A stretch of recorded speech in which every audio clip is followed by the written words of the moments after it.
আমার ভাইয়েরা,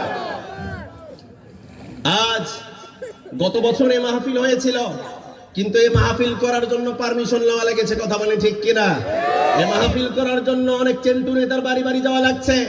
ওরা বলেছে আমি দায়িত্ব নিতে পারবো না, বড় নেতার কাছে যাও। ওরা বলছে আমরা পাবো না, থানার কাছে যাও। থানা বলছে এখানে হবে না, টিউনো অফিস যাও। টিউনো অফিস বলেছে ডিসি সাহেবের কাছে যাও। এভাবে কুড়িগ্রাম পর্যন্ত যাওয়া হয়েছে। কথা বলেন ঠিক কিনা? তারা এইভাবে মাহফিল গুলা বানচাল করে দিয়েছে।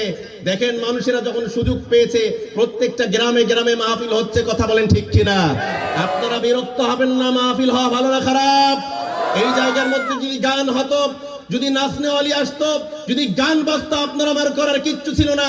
সেই যুব সমাজেরা মাহফিল করতেছে, এটা ভালো না খারাপ? কথা বলেন। অবশ্যই ভালো। সেজন্য আমার ভাইয়েরা, আমার মনে হয় বাংলাদেশের যুবকেরা, বাংলাদেশের মুসলমানেরা কোরআনের দিকে, ইসলামের দিকে ধাবিত হয়েছে। কথা বলেন ঠিক কিনা?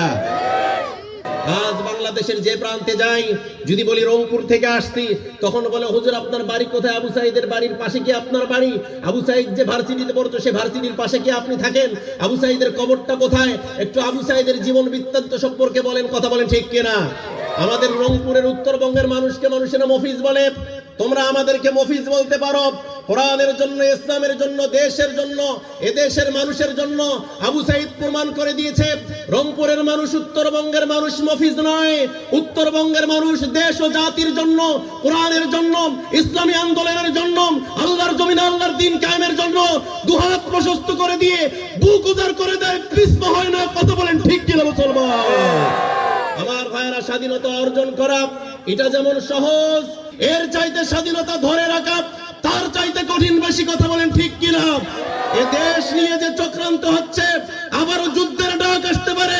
দেশকে বাঁচানোর জন্য আবু সাইদের মতো যদি জীবন দিতে হয়, কারা কারা রাজি আছেন দুহাত তুলে আল্লাহরে দেখায়